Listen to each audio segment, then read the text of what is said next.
배당금을 많이 받으면 세금으로 절반 가까이 뜯긴다는 이야기 들어본 적 있으신가요? 실제로 이자와 배당을 합쳐 연 2천만 원을 넘기면 최고 45%까지 세금이 붙었습니다. 생각해보세요. 100만 원 배당금을 받으면 45만 원을 세금으로 내야 한다는 거죠. 그래서 많은 자산가들은 배당을 피했고 일반 투자자들도 배당 주는 세금이 무섭다는 인식이 강했습니다. 그런데 2026년부터 판이 바뀌었습니다. 고배당 기업의 배당소득에 한해 최저 14%부터 최고 30%까지만 세금을 매기는 분리과세 제도가 시작된 것입니다. 기존 최고 45%와 비교하면 거의 반값 세금입니다. 100만 원 배당금이면 30만 원이 아닌 14만 원에서 30만 원 사이의 세금만 내면 됩니다. 이 영상에서는 이 제도의 정확한 구조부터 세율 구간, 대상 기업 조건, 신청 방법, 그리고 반드시 주의해야 할 함정까지 한 번에 정리해드립니다. 3년 한시 제도니까 이 기간 안에 제대로 알고 활용하셔야 합니다. 한마디로 정리하면 이렇습니다. 주주에게 배당을 많이 주는 기업의 배당금은 다른 소득과 합치지 않고 따로 떼어내서 낮은 세율만 적용합니다. 기존에는 어떻게 작동했을까요? 이자, 배당 같은 금융소득이 연 2천만 원을 넘으면 근로소득 등과 합산돼서 최고 45%의 종합소득세율이 적용됐습니다. 이른바 금융소득종합과세라고 부르는데 배당을 많이 받을수록 세금이 눈덩이처럼 불어나는 구조였습니다. 예를 들어 연봉 1억 원인 사람이 배당소득 5천만 원을 받으면 어떻게 될까요? 배당금과 월급을 모두 합쳐서 총소득이 1억 5천만 원이 되는 거죠. 그럼 이 높은 소득 수준에 맞춰서 세율이 적용되니까 배당금에도 매우 높은 세율이 붙게 됩니다. 분리과세는 이 합산 자체를 빼주는 것입니다. 고배당 기업에서 받은 배당소득을 종합소득에서 아예 분리해서 별도의 낮은 세율만 적용합니다. 월급이 얼마든 사업소득이 얼마든 상관없이 배당소득만 따로 계산하는 방식입니다. 이게 얼마나 중요한가 하면 배당소득이 합산되지 않으니까 전체 세금도 줄어들 수 있다는 거죠. 단순히 배당금에 붙는 세율만 낮아지는 게 아니라 전체 세금 부담이 달라질 수 있습니다. 중요한 점은 이 제도의 적용 기간입니다. 2026년부터 2028년까지 딱 3년 한시 제도입니다. 3년 뒤 연장 여부는 아직 미정이므로 이 기간 안에 혜택을 최대한 활용하는 전략이 필요합니다. 시간이 제한돼 있다는 뜻이죠. 분리과세 세율은 4단계 구간으로 나뉩니다. 기존 종합과세와 비교하면 차이가 확연합니다. 먼저 배당소득 2천만 원 이하는 14%입니다. 이 구간은 사실 기존과 동일한데 이미 원천징수로 14%가 자동으로 떼어지니까 추가로 신고할 필요가 없습니다. 하지만 2천만 원을 넘어서는 순간부터 기존과 완전히 달라집니다. 2천만 원 초과부터 3억 원 이하 구간은 20%입니다. 3억 원을 초과해서 50억 원 이하는 25%입니다. 50억 원을 초과하면 30%입니다. 이 세율들이 배당소득에만 적용된다는 게 핵심입니다. 다른 소득과 합산되지 않으니까요. 기존 종합과세에서는 2천만 원만 넘어도 다른 소득과 합산되어 6%부터 45%의 누진 세율이 적용됐습니다. 고소득자일수록 세율이 가파르게 올라가는 구조였습니다. 구체적인 예를 들어보겠습니다. 연봉 1억 원인 직장인이 배당소득 5천만 원을 받았다고 해봅시다. 기존이라면 어떻게 될까요?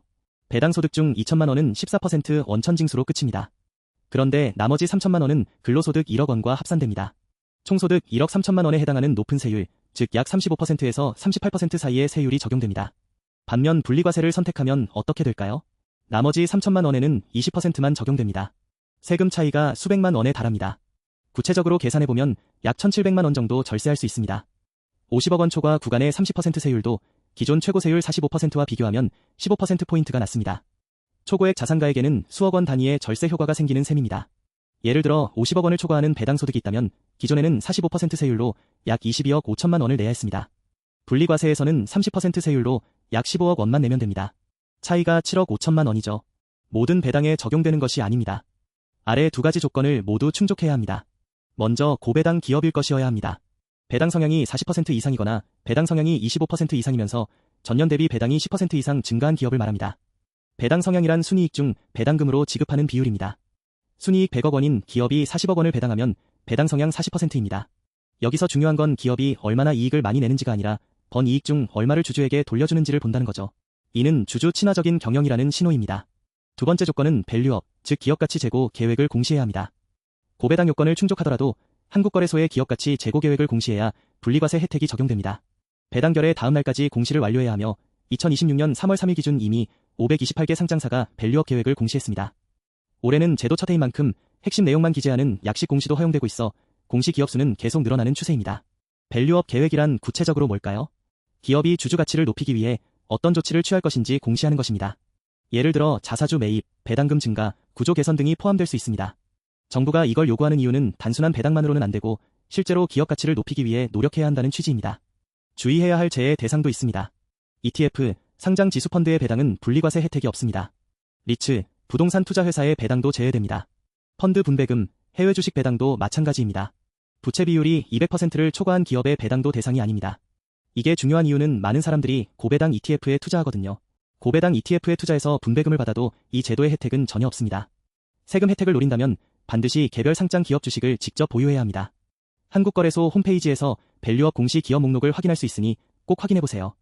가장 큰 체감 효과는 세후 배당금이 늘어난다는 것입니다. 금융소득이 2천만 원을 넘는 투자자일수록 효과가 큽니다. 구체적인 사례를 보겠습니다.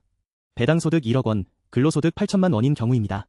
기존 종합과세라면 배당소득 세금이 약 3,500만 원 이상입니다. 세후 배당금이 6,500만 원 정도 되는 거죠. 분리과세를 선택하면 배당소득 세금이 약 1,800만 원입니다. 세후 배당금이 8,200만 원이 됩니다. 절세 효과는 약 1,700만 원입니다. 1억 원 배당을 받아서 1,700만 원을 더 가져가는 거니까 17%를 추가로 챙기는 셈입니다. 금융소득이 2천만 원 이하라면 어차피 14% 원천징수로 끝나므로 분리과세의 추가 혜택은 없습니다. 이 제도는 금융소득이 2천만 원을 넘는 투자자에게 실질적인 의미가 있습니다. 금융소득이 1,000만 원 정도라면 이 제도의 혜택을 못 받는다는 뜻이니까 참고하세요. 간접 영향도 있습니다. 세금 부담이 줄면 배당주에 돈이 몰립니다. 실제로 밸류업 공시를 한 기업들의 주가는 공시 직후 상승세를 보이는 경우가 많습니다. 배당 투자를 안 하더라도 고배당 기업군 전체의 주가 상승이라는 간접 수혜를 받을 수 있습니다. 만약 금융주나 배당주 비중을 좀 가지고 있다면 배당을 받지 않아도 시세 차익으로 수익을 볼 가능성이 높아진다는 거죠. 첫 번째 팁, 그리고 가장 중요합니다. 자동 적용이 아니라 직접 신청해야 합니다. 고배당 분리과세는 가만히 있으면 적용되지 않습니다. 매년 5월 종합소득세 신고 기간에 홈택스를 통해 분리과세 합산배제 신청서를 직접 제출해야 합니다. 종합과세와 분리과세 중 어느 쪽이 유리한지 비교한 뒤 선택하는 구조입니다. 많은 사람들이 이걸 모르거나 놓칩니다. 그래서 혜택을 못 받습니다. 신청 기한도 있으니 꼭 기억해두세요. 두 번째 팁입니다. 모의계산 시스템을 활용하세요. 국세청은 종합과세와 분리과세의 세액을 비교할 수 있는 모의계산 시스템을 도입했습니다. 5월 신고 시즌에 홈택스에서 두 방식을 모두 돌려보고 실제로 세금이 적게 나오는 쪽을 선택하면 됩니다. 이건 정말 편리한 기능입니다. 직접 계산할 필요 없이 시스템이 자동으로 비교해주니까요. 세 번째 팁입니다. 건강보험료 피부양자 자격에 주의하세요. 분리과세를 선택해도 배당소득 자체는 건강보험료 산정에 반영됩니다. 직장 가입자의 경우 근로소득 외 소득이 연 2천만 원을 초과하면 초과분에 대해 건보료가 추가 부과됩니다. 배당소득이 늘면서 피부양자 자격에서 탈락하거나 건보료가 크게 오를 수 있습니다. 예를 들어 부인이 피부양자로 건보료를 안 내다가 배당소득 증가로 인해 피부양자 자격을 잃으면 어떻게 될까요?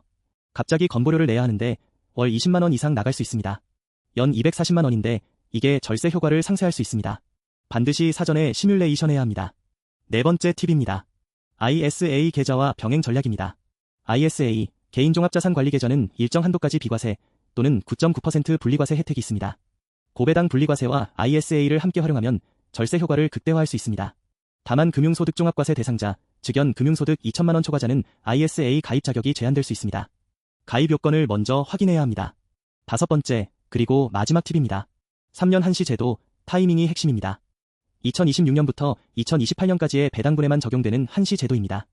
3년 뒤 연장될 수도 있지만 확정된 것은 아닙니다. 이 기간 동안 밸류업 공시 기업을 중심으로 배당 포트폴리오를 구성하는 것이 전략적으로 유리합니다. 시간이 정해져 있다는 건 기회이자 위험입니다. 이 기간을 잘 활용해야 합니다. 표면적으로는 세금 깎아준다는 이야기입니다. 하지만 한 걸음 더 들어가면 돈의 흐름이 바뀌는 구조적 변화가 보입니다. 투자 관점부터 보겠습니다. 기존의 고소득자들은 세금 부담 때문에 배당주 대신 성장주나 해외 주식에 자금을 배분했습니다. 왜냐하면 세금이 무서워서죠. 분리과세 도입으로 이 자금 흐름이 국내 고배당 기업으로 방향을 틀 가능성이 높습니다. 실제로 올해 초부터 배당주 투자가 증가하고 있습니다. 특히 금융업, 은행, 보험, 증권처럼 자본이 넉넉하고 배당 성향이 높은 업종이 수혜 1순위입니다. 이런 업종들의 주가가 오르고 있죠. 밸류업 공시 기업에 돈이 몰리면 배당을 안 주던 기업들도 경쟁적으로 배당을 늘릴 수밖에 없습니다. 이것이 코리아 디스카운트 해소의 시작점이 될 수 있습니다. 절세 관점에서는 놓치기 쉬운 포인트가 있습니다. 분리과세의 진짜 매력은 세율 자체보다 합산 차단에 있습니다. 배당소득이 종합소득에 합산되지 않으므로 근로소득에 적용되는 세율 구간도 내려갈 수 있습니다. 예를 들어 근로소득만 1억 원이면 세율 구간이 높습니다. 하지만 배당소득을 분리하면 근로소득만 1억 원으로 인식돼서 세율 구간이 낮아집니다. 배당소득 분리만으로 전체 세금이 줄어드는 이중 효과가 발생합니다. 하지만 간과하기 쉬운 함정도 있습니다. 첫째, 3년 뒤 제도가 종료되면 갑자기 세금이 원래대로 돌아올 수 있습니다. 그러면 배당주 매도 러시가 올 수 있습니다. 그때 주가가 떨어질 수 있다는 거죠. 둘째, 밸류업 공시만 하고 실제 배당을 줄이는 기업이 나올 수 있습니다. 공시 신뢰도 문제입니다. 셋째, 건보료 증가분이 절세 효과를 상쇄할 수 있습니다. 특히 피부양자 탈락 시 그렇습니다. 넷째, 배당에만 집중하다 기업의 성장성을 놓칠 위험이 있습니다. 2026년부터 2028년까지 3년간의 고배당 분리과세가 시작됐습니다. 밸류업 공시를 한 고배당 기업의 배당 소득은 최고 45%가 아닌 14%에서 30%의 분리과세 세율만 적용됩니다. 단 기억해야 할 세 가지입니다. 첫째, 자동이 아니라 직접 신청해야 합니다. 5월에 홈택스에서 신청하세요. 둘째, ETF와 리츠는 제외됩니다. 고배당 ETF에 투자해도 이 혜택을 못 받습니다. 셋째, 개별 상장 기업 주식을 직접 보유해야 합니다. 당장 할 일 두 가지입니다. 첫째, 보유 중인 배당주가 밸류업 공시를 했는지, 부채 비율 200% 이하인지 한국거래소 공시 시스템에서 확인하세요. 528개 기업 중에 내가 가진 주식이 있는지 찾아보세요. 둘째, 5월 종소세 신고를 준비하면서 홈택스 모의 계산 시스템으로 종합과세 vs 분리과세를 비교하세요. 실제 세금이 얼마나 줄어드는지 직접 확인하고 유리한 쪽으로 직접 신청서를 제출하시면 됩니다. 3년이 전부입니다. 이 기간을 잘 활용하세요.